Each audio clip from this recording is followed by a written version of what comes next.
तपस्वी को क्रोध नहीं करना चाहिए, इसलिए उन्होंने क्रोध नहीं किया। श्री मलुकदास जी के जीवन का एक प्रसंग है रामायणी जी। वो प्रयाग के पास कड़ा है, वहां विराज रहे थे और कोई संयोग की बात है, भयंकर अकाल पड़ा हुआ था, पानी नहीं बरस रहा था, हाहाकार मचा हुआ था अकाल के कारण। तो तमाम जनता आई और उसने बाबा श्री मलुकदास जी से कहा, महाराज पशु पक्षी भी प्राण त्याग रहे हैं, घोर अकाल पड़ा हुआ है, एक एक दाने के लिए हम लोग तरस गए हैं, आप आशीर्वाद दीजिए कि पानी बरस जाए।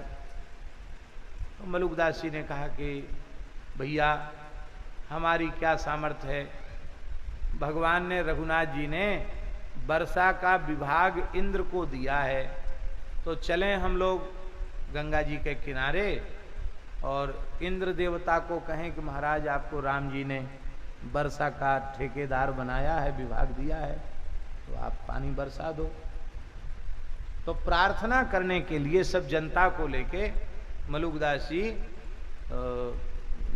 गंगा जी है वहां कड़ा में, गंगा जी के किनारे गए। मलुकदास जी के एक शिष्य थे जो उनकी सेवा में रहते थे विशेष रूप में, उनका नाम था लालदास जी। प्रधान सेवक मलुकदास जी के वही थे, शिष्य थे, श्रीअंग की सेवा वही करते थे। तो गुरुजी ने किसी कार्य से उनको कहा था, कुछ वो लेके कार्य के लिए गए थे, वो आए तो उन्होंने देखा कि गुरुजी का आसन सूना है। तो गुरु भाइयों से पूछा कि गुरुदेव भगवान आसन पर नहीं है, कहाँ गए गुरुजी? तो उन्होंने कहा कि गुरुजी तो गंगा किनारे इंद्र देवता से प्रार्थना करने गए कि पानी बरस जाए। इतना सुनते ही लालदास जी को बड़ा चित्त में क्षोभ हो गया। बोले इंद्र का इतना अहंकार कि हमारे गुरुजी को आसन छोड़कर जाना पड़े वहां प्रार्थना करने के लिए। तो महाराज उनके चरित्र में तो ऐसा लिखा है कि एक महात्मा का भंग घोटना रखा था। आपने शायद किसी ने देखा, हमने देखा है, कुंडी में भांग घोटते हुए महात्मा को हमने दर्शन किया। एक महात्मा थे, बहुत अच्छे संत थे, अब उनका शरीर नहीं है, श्री वाले महात्मा थे। तो राम सेवक दास जी के पिताजी लगते थे वो, तो नाम क्या था उनका। तो वो पत्थर की कुंडी रखते थे और एक नीम का इतना मोटा भंग घोटना रखते थे और उसी में भांग घोटते थे, पत्थर की कुंडी में ऐसे भंग घोटना से, सिल्लोड़ी में नहीं, उस भंग घोटना से भांग घोटते थे, हमने अपनी आंखों से देखा। तो महात्मा का भंग घोटना रखा था, लालदास जी ने भंग घोटना हाथ में उठाया और गरजने लगे, तू देवराज और हम योगीराज, तेरी हिम्मत हो तो दो दो हाथ कर ले, नहीं तो पानी बरसा। इंद्रासन के सहित तुझे उठा के पटक दूंगा, ऐसा बोलने लगे। लोगों ने सोचा इनके माथे में गर्मी चढ़ गई, पगला गए। लेकिन वे ऐसे गुरुनिष्ठ थे, ऐसे तेजस्वी संत थे लालदास जी कि उनके भय से इंद्र भयभीत हो गए और बड़ी जोर की गर्जना होने लगी बादलों में और जोर का पानी बरसा। इतना जोर का पानी बरसा कि प्रार्थना के लिए गुरुजी वहां जा ही नहीं पाए, सब भीज गए पानी में, वो पनारे चल गए और लौट करके मलुकदास जी आ गए स्थान बिना प्रार्थना के ही। बोले अरे जब राम जी की बड़ी दया है, प्रार्थना करनी नहीं पड़ी, पानी तो बरस गया। तो स्थान के लोगों ने कहा, अरे महाराज आपके चेला है ना लालदास, लालदास ने ऐसा ऐसा नाटक किया तो डर के मारे इंद्र ने पानी बरसा दिया। इतना सुनते ही श्री मलुकदास जी लालदास जी पर रुष्ट हो गए। तुम कैसे साधु हो, तुमने क्रोध क्यों किया? देवताओं को भगवान ने नियुक्त किया है, भगवान के द्वारा नियुक्त किया हुआ इंद्र है, उससे हम प्रार्थना करें ये तो ठीक है, पर देवताओं पर जोर जनाना ये अच्छी बात नहीं है। सेवा से तुम्हें जो शक्ति मिली थी उसका तुमने दुरुपयोग किया है, अब तुम्हें दंड है। तुम आज ही मेरी सेवा से बहिष्कृत हो, मेरी सेवा में अब नहीं रह सकते। लालदास जी बहुत विकल होकर रोने लगे, बोले महाराज चाहे जितना कठोर दंड दीजिए पर अपने चरणों से दूर मत कीजिए। गलती हो गई, अब गुस्सा नहीं करेंगे, प्रायश्चित बताइए। बोले प्रायश्चित यही है, राम नाम का उच्चारण करते हुए, राम नाम लेते हुए 7 समुद्र और 7 द्वीप वाली सारी धरती की परिक्रमा करके आओ। अब गुरु भाइयों ने सोचा कि बाबा जी ने ऐसा, गुरु जी ने ऐसा प्रायश्चित बताया है कि अब इस जीवन में तो लौट के आने वाला है नहीं, न जाने कितने जन्म लग जाएंगे इसको। तो जो आज्ञा गुरुदेव, साष्टांग प्रणाम किया और दौड़कर गंगा जी में कूद गए। लोग देखते थे, गंगा जी में कूद गए लालदास जी, दिखाई नहीं पड़े, बाहर निकले नहीं। लोगों ने समझ लिया कि गुरु जी के आज्ञा से दुखी होकर उन्होंने गंगा जी में अपना देह छोड़ दिया, अब नहीं निकले तो इसका मतलब तो गए। केवल 48 मिनट के बाद, 2 घड़ी के बाद लालदास जी सामने पर उपस्थित हो गए।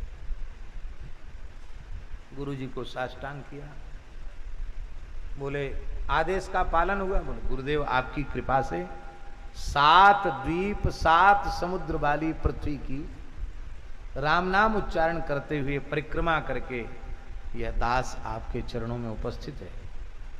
आपने हृदय से लगाया, कहा रहो सेवा में। तो गुरु भाई सब सोचने लगे गुरुजी बड़े भोले हैं, 2 घड़ी में घंटा भर भी हुआ नहीं और ये परिक्रमा कर आया 7 द्वीप 7 समुद्र की सारी धरती की, कितना झूठा बोलता है। और गुरुजी कितने सरल हैं, झूठी बात को भी सच्चा मान लिया। लेकिन उस समय मर्यादा बहुत थी, किसी ने कुछ बोला नहीं। कुछ समय के बाद एक व्यापारी आया जो जहाज से व्यापार करता था। वो व्यापारी आया तो व्यापारी ने एक वेश कीमती मोतियों की एक माला श्री मलुकदास जी को अर्पित की, उनके गले में डाल दिया। तो उन्होंने कहा कि भाई तुम कौन हो, कैसे ये माला पहना रहे हो, कहां से आए हो? उसने कहा महाराज हम व्यापारी हैं, समुद्र से रत्नों का व्यापार करते हैं। हमारा जहाज तूफान में फंस गया था और उसी समय एक महापुरुष को योग बल से मैंने बड़ी तीव्र गति से जाते हुए देखा, तो आर्त भाव से मैंने उसको पुकारा। वो आपके शिष्य लालदास जी थे। उन्होंने कहा कि मैं कुछ नहीं कर सकता, मेरे गुरुजी को पुकारो। तो आपका नाम बताया, मैंने श्री मलुकदास जी को आपको पुकारा और पुकारते ही मेरा जहाज तूफान के चक्र से बाहर निकल आया, चक्रवात से बाहर निकल आया। मैंने संकल्प किया कि मैं जैसे ही भारत में पहुंचूंगा तो पहले बाबा जी का दर्शन करूंगा और उनको अर्पण करूंगा। ये अर्पित किया। अब जितने लोग थे, लालदास जी पंखा कर रहे थे, गुरुजी पंखा जल रहे थे। अब सब लोगों को विश्वास हो गया कि नहीं, लालदास जी सिद्ध हैं, ये 2 घड़ी में परिक्रमा कर सकते हैं, ऐसे सिद्ध हैं।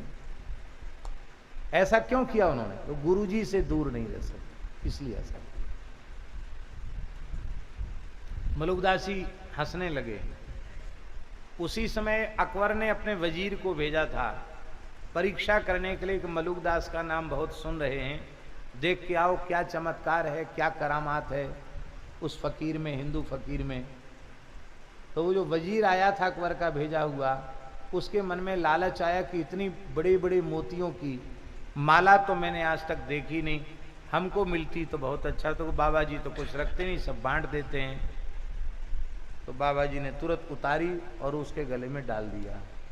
डालकर बोले तेरे मन में आई ना बात कि माला चाहिए, ले जाओ, हमारे लिए कंकड़ पत्थर में और हीरा मोती में अंतर नहीं है। पर ये बात समझ ले बच्चा, हम सेंत में कोई चीज, सेंत जानते ना, मुफ्त में कोई चीज नहीं लेते हैं। हमने जो इसकी माला स्वीकार की वो हमारा पारिश्रमिक था, मेहनताना। क्या मेहनताना? तो कहते उन्होंने अपना कंधे से अचला हटाया तो यहां कुछ छिला हुआ दिखाई पड़ा। सबको बड़ा आश्चर्य हो कि गुरुजी ये चोट कहाँ से लग गई, ये कैसे छिल गया। तो उन्होंने कहा क्या करें, चेलों के कारण सब करना पड़ता है। ये लालदास कह दिया कि गुरुजी को पुकारो। अब जहाज तो डूबने वाला था, गुरुजी को कंधा लगा के उसको ठीक करना पड़ा, उससे थोड़ा ये छिल गया।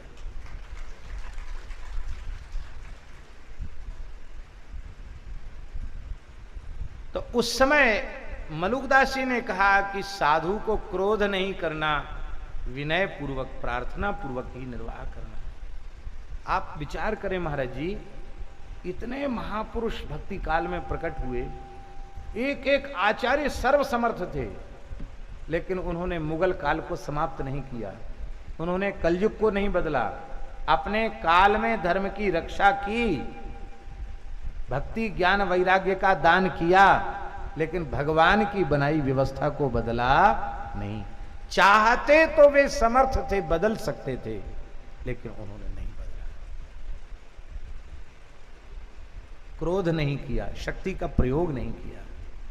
इसलिए विश्वामित्र जी समर्थ होते हुए भी कुछ नहीं किए। इसमें यही कारण है और दूसरा कोई कारण नहीं है।